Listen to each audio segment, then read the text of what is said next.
Hello and welcome to another episode of Earth911 Sustainability in Your Ear. I'm Mitch Ratcliffe, your host.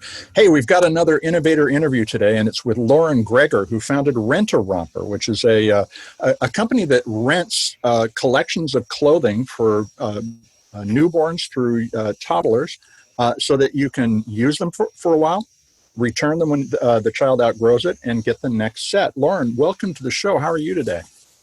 I'm doing well. Thanks so much for having me. Well, hey, thank you for starting Rent-a-Romper. I know that my kids are a little old for this, but one of them is already starting to think about her children, and this is a great fit.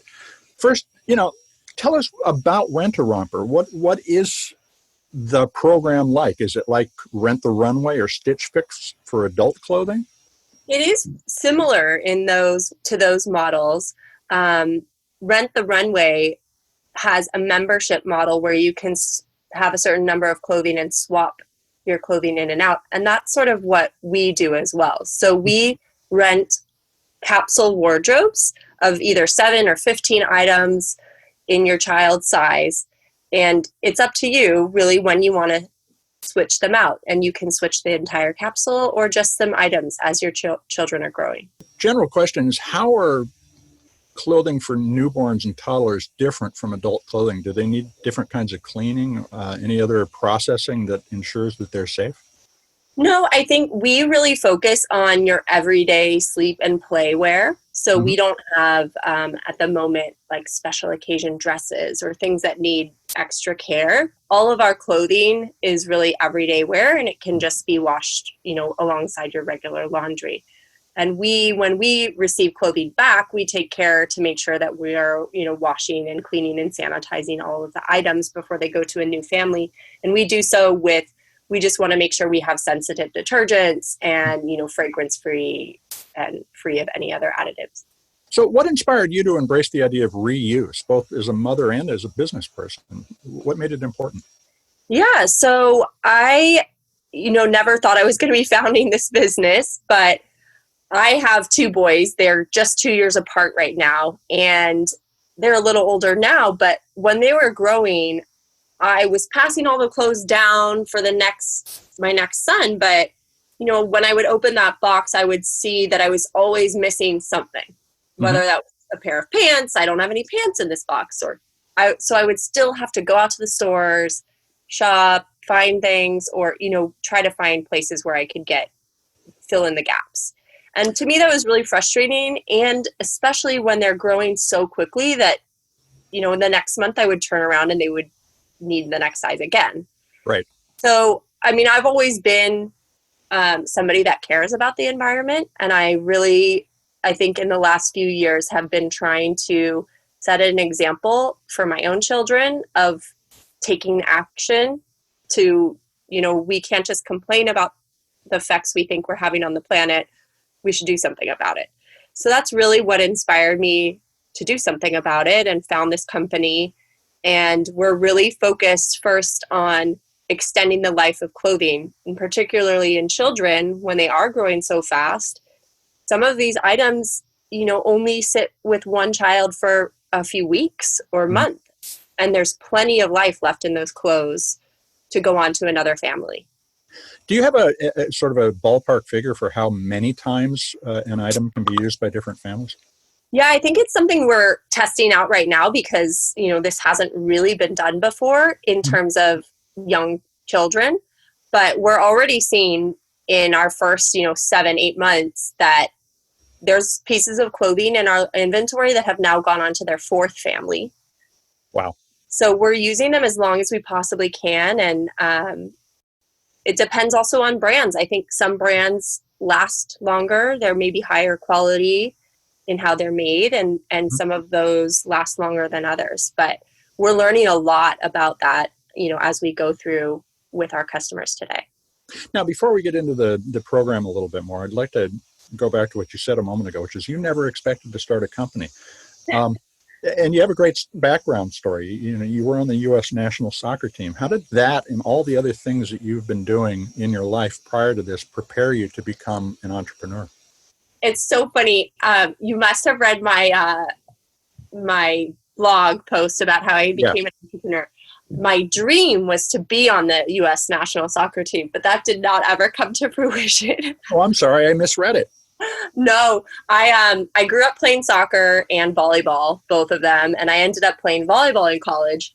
But always my dream had been to be on the U.S. national team. But that's okay. Well, you are a soccer coach now, as I I'm understand. a soccer coach, yes. So I coach both of my boys' teams, which has been really fun. But I do think, like, a few things. I mean, I have had a long career in operations and all areas of business. So I think I know enough about many areas of business to get this off the ground and really get it going.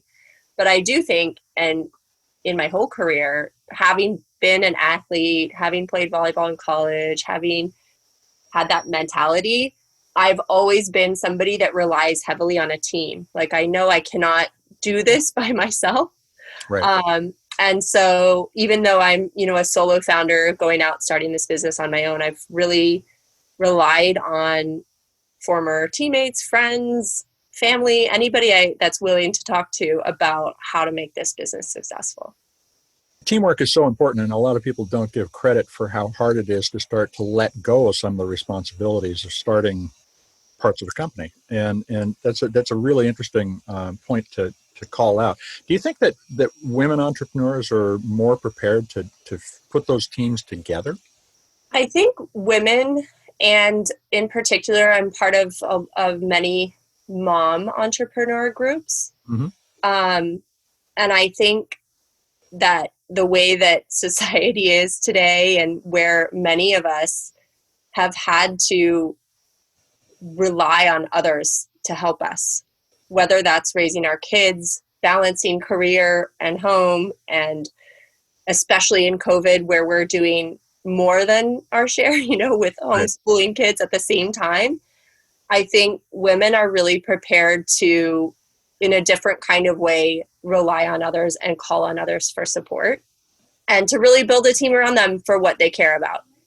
So I think it's been exciting to witness that and to see that in other friends I know that are starting their own things. And that seems to me, and I'd love to hear your thought on this, to reflect an approach to building a business and a system that is more fitted to some of these niche opportunities, like providing clothing for reuse for children through the early years of their lives.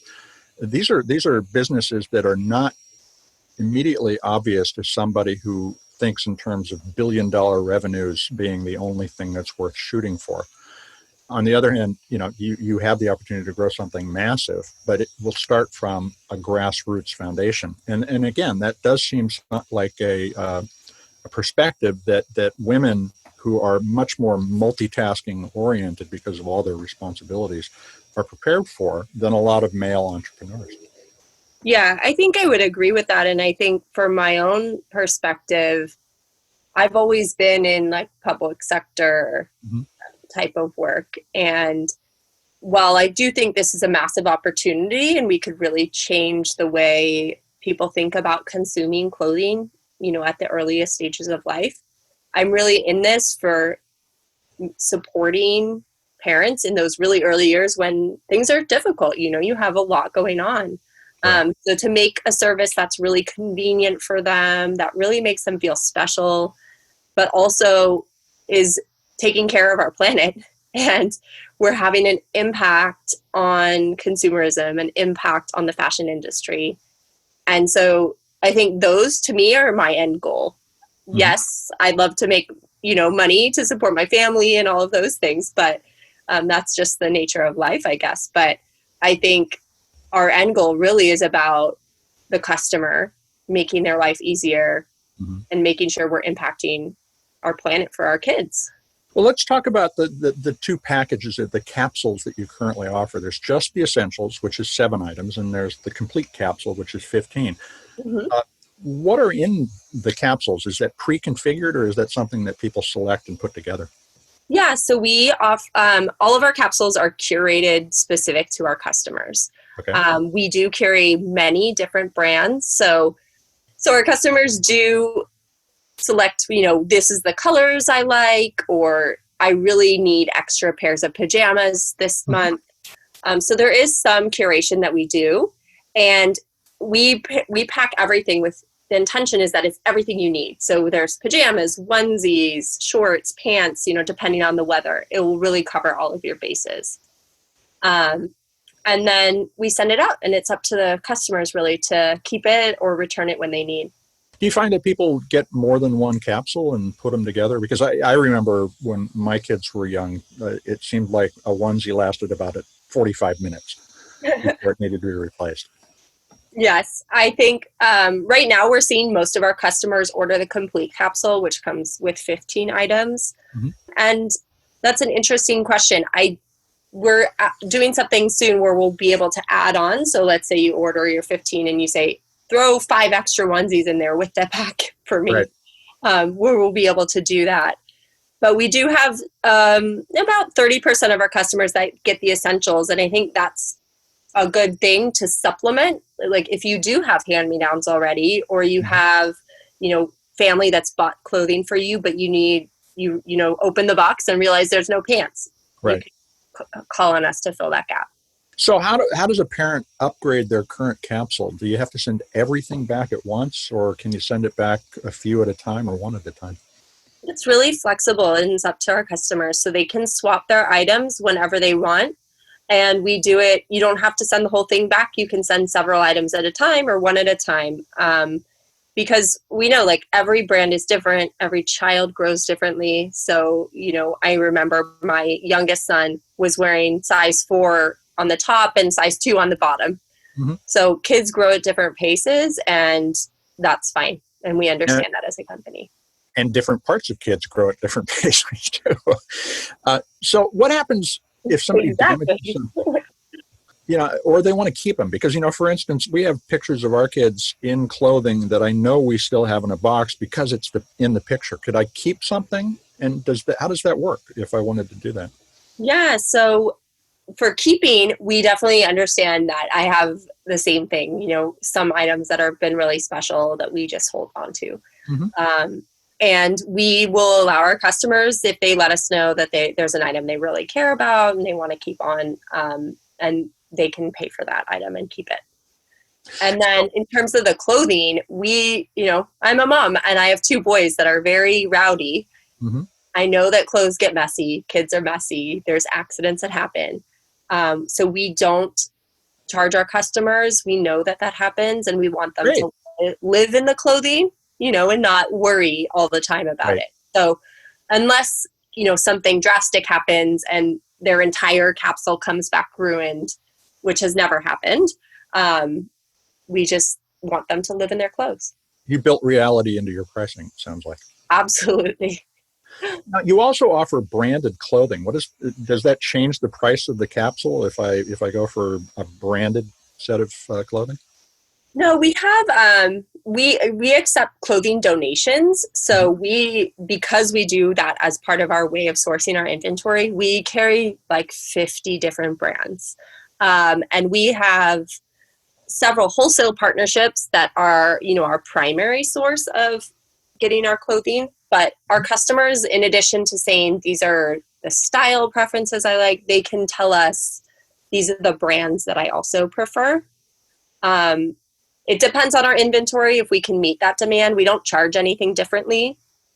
We will try to match as much as we can for them, depending on what we have in stock. Now, you mentioned a couple of ideas you're already working on. What do you imagine Rent-a-Romper will be doing, say, in 2 years or 5 years? Where are you headed? Yeah, so we have a few ideas that we're planning to launch in really the next 6 months. One of them is around seasonal or one-time rentals. So imagine you're, where I am, I live in California, but you're going to visit your in-laws for the holidays and they're in Michigan, and you don't want to buy your entire winter wardrobe for your kids. Mm-hmm. You could rent that for us for a month and, return it after you get back. So we're adding in those types of offerings where, instead of buying, and in a few years' time, I really foresee us being a go-to for new parents and for parents of older kids as well. I'm not going to go out to the store and spend $200 on an entire winter wardrobe. I'm going to spend $30 and return it after the next month.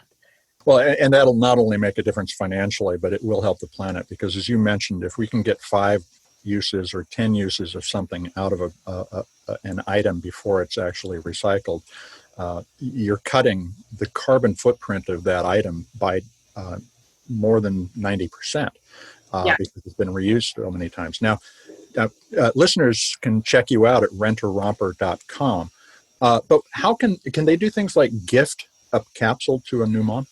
Yes, you can gift a capsule, and we also have gift cards. So if you want to, give a gift card of a specific value and let your friend or family member then select from themselves, we have that on our website as well. You also mentioned donations. What if folks wanted to donate clothing in order to help you out? Yeah, that's amazing. We're trying really hard to keep everything circular and divert from landfill. So we accept clothing donations of any children's clothing. And you can go onto our website, we fill out a form, and we will send you a shipping label for your packages. So we'll pay for shipping to us. And Great. what we do with that clothing is we try to, if it's in great condition, we'll add it to our inventory. If we can extend the life of it, we will definitely do that. And we have partners that we're trying to work with right now to then upcycle any textiles that are ready to be retired. So that's an amazing program that we're starting, and anybody that donates will get credit that you can gift, or you can use your. Lovely. So you're helping them out too. That's great to hear. Now, folks, you can check Rent-a-Romper out at Rent-a-Romper.com. And Lauren's story is there as well, even though I misread part of it. But it's a fascinating story about how she came to feel that if she didn't do it, no one was going to do it, and do it right. And Lauren, you've nailed a lot of the right ideas. It's been great to talk with you. The best of luck to you. Thank you so much, Mitch. It's great to talk to you. Well, please come back and tell us a little more about how things evolve in the future. Check it out, folks, Rent-a-Romper.com. That was Lauren Gregor, who's the founder of the company. And we encourage you to take the time to reduce your footprint by sharing your baby's clothing through the company as well. We'll be back with another innovator interview soon. I'm Mitch Ratcliffe, and this is Earth911's Sustainability in Your Ear. Take care, everyone.